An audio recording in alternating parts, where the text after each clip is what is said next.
the kingdom of the Sierra Nevada. The Sierra Nevada mountains are not just a range of rock and snow. They are a kingdom unto themselves. Stretching more than 400 miles across California, they rise like a granite spine, dividing desert from valley, silence from noise. To stand among them is to feel small and infinite at once. Ancient forests root deep in their slopes, alpine lakes lie dark in their basins, and high passes open onto landscapes so raw they seem eternal. But these mountains have always kept their secrets. They have swallowed climbers without warning, erased trails in sudden storms, and hidden wanderers in canyons so deep they might as well have stepped beyond the world. For most, the Sierra Nevada is a pilgrimage, a place to visit, then leave behind. But for a rare few, it becomes something more. One of those few was Randy Morgenson. For nearly 30 years, he served as a backcountry ranger, alone in wild basins, a quiet guardian of the land. To know his story is to know a man who belonged to the wilderness. And in the summer of 1996, that same wilderness would claim him in one of the most haunting disappearances the Sierra has ever known. Randy Morgenson was not just a backcountry ranger. He was, in many ways, the embodiment of the Sierra Nevada itself. Born in 1946, he grew up steeped in the culture of mountaineering. His father worked at Yosemite's famous Curry Village, and young Randy spent summers surrounded by climbers and naturalists who viewed the mountains as sacred ground. It was in this environment that he developed not only an intimate knowledge of the wilderness, but also a reverence for it. As a backcountry ranger in Sequoia and Kings Canyon National Parks, Randy's job was unlike the day-to-day duties of many park employees. His role took him into some of the most isolated corners of the Sierra Nevada. Alone for days or weeks at a time, he hiked patrol routes that stretched across thousands of acres. He checked permits, offered aid to lost or injured hikers, and served as a quiet but steadfast guardian of fragile ecosystems. To his colleagues, Randy was both admired and respected. He had the reputation of being the wisest ranger on the mountain, someone with deep experience and an uncanny ability to navigate both the landscape and the human challenges it presented. He was gentle in spirit, calm in demeanor, and seemed perfectly suited for a life defined by solitude and purpose. For nearly 30 years, he lived this calling. But as anyone who knew him closely could attest, Randy was also a complex man. Behind his calm exterior were private burdens that weighed heavily on him. To understand Randy's disappearance, one must also understand the personal struggles that defined his final years. At the center of this was his marriage. Randy had married his wife, Judy, with the shared vision of a life shaped by the outdoors and their love for each other. But as time passed, the long separations demanded by his ranger work, combined with the emotional strain of living such an unconventional life, began to erode their bond. By 1996, the marriage had reached a breaking point. That summer, divorce papers had been served. For a man like Randy, who had built his identity around constancy, commitment, and a sense of home in the wilderness, this was a devastating blow. Complicating matters further was an affair with fellow ranger Lo Lennis. The relationship, while passionate, only deepened his inner conflict.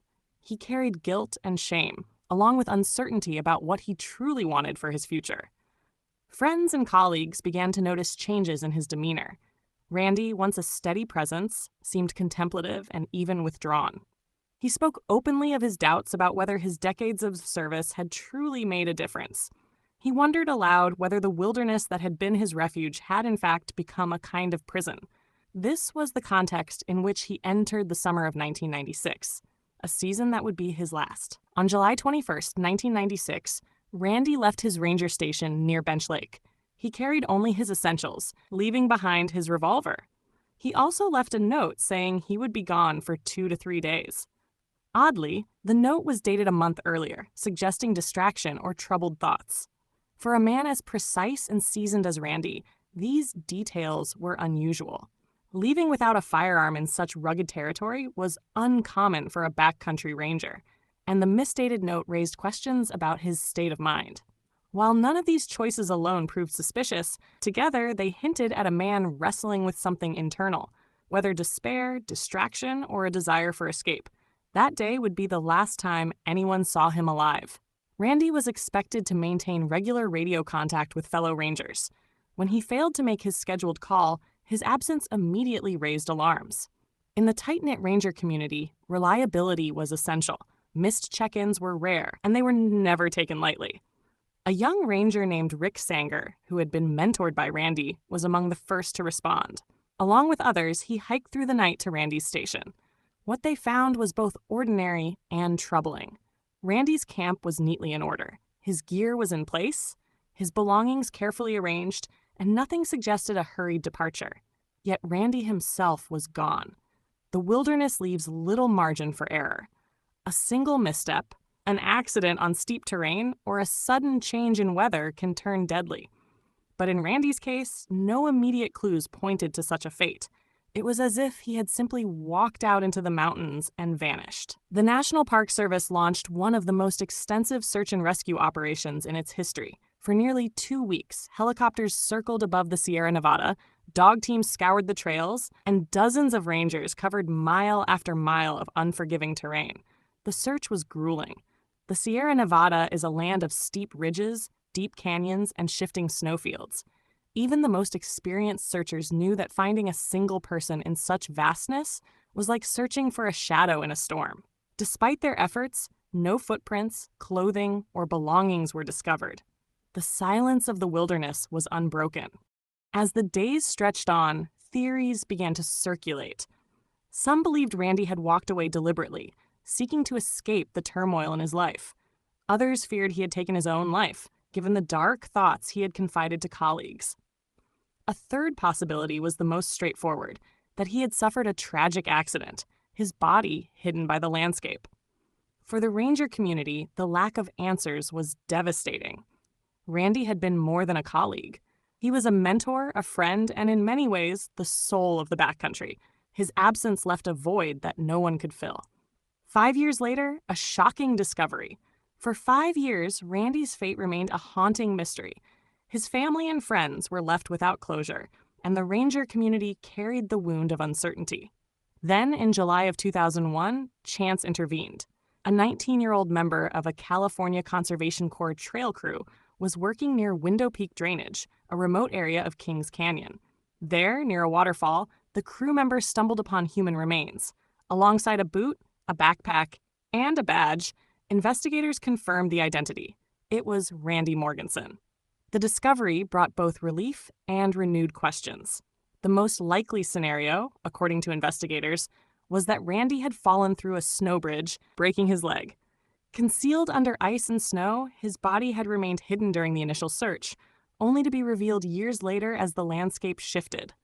But even this explanation left gaps. His radio, for instance, was discovered elsewhere, still switched on. Why was it separated from his other belongings? Was it a simple matter of being dropped in a fall, or did it suggest something more deliberate? The discovery provided answers, but not certainty. Accident or something more? Officially, the conclusion leaned toward accident. The evidence, the location of his remains, the terrain, and the injuries consistent with a fall supported that theory. Yet speculation persisted. Had Randy, burdened by personal struggles and despair, chosen to end his life in the wilderness he loved? Some saw the misdated note, the absence of his revolver, and his recent emotional state as indicators. Others rejected this idea, pointing to his lifelong dedication to the Ranger Service and the mountains. They argued that if Randy had chosen to disappear, he would have left clearer signs or perhaps sought a location of greater symbolism. In truth, no definitive answer exists. What remains are interpretations, shaped by both evidence and the memories of those who knew him. For Randy's wife, Judy, the discovery was bittersweet. After years of uncertainty, she finally had answers, yet those answers confirmed her worst fears. For Rick Sanger, the young ranger he had mentored, Randy's death was a painful loss of both a teacher and a friend. Within the ranger community, his disappearance and death became a defining story, a reminder of the risks of wilderness life, but also of the human struggles that even the most experienced ranger cannot escape. The grief was profound, but so too was the sense of reflection. Randy's life forced those around him to confront difficult questions about balance between solitude and connection, duty and personal fulfillment, resilience and vulnerability. Though Randy's life ended in mystery, his legacy endures in the mountains he loved. Near Mount Whitney, an unnamed 13,900-foot granite peak became informally known as Mount Morgenson. While not officially marked on maps, it serves as a symbolic tribute to the ranger who gave his life, whether by fate or by choice, to the wilderness. Climbers who reach the summit sometimes find a register bearing his name. Few sign it each year, but those who do carry forward his memory. His story was later immortalized in Eric Blame's book, The Last Season, which introduced Randy's life and disappearance to a wider audience. To this day, his name resonates among rangers, climbers, and adventurers. His story reflects not only the allure of the mountains, but also the fragility of the human spirit, a mystery that still haunts the Sierra. Randy Morgenson's fate remains partly unresolved, and perhaps that is fitting. For a man who sought mystery and solitude in nature, the unanswered questions themselves may be his final gift. The mountains, after all, rarely surrender all their secrets. His disappearance reminds us that even those who seem most at home in the wilderness carry battles within. It underscores the delicate balance between serving a calling and tending to one's own heart. And it leaves us with a haunting truth, that sometimes the wilderness claims not only the careless or unprepared, but even its most seasoned guardians. Randy Morgenson lived and died in service to the wilderness he loved. His story is one of dedication, struggle, and enduring mystery. Now I'd like to hear your thoughts. Do you believe Randy's death was a tragic accident of the mountains, or was it a deliberate choice shaped by his inner struggles? And more broadly, what does his story teach us about the connection and sometimes the cost of living a life so deeply tied to solitude and service?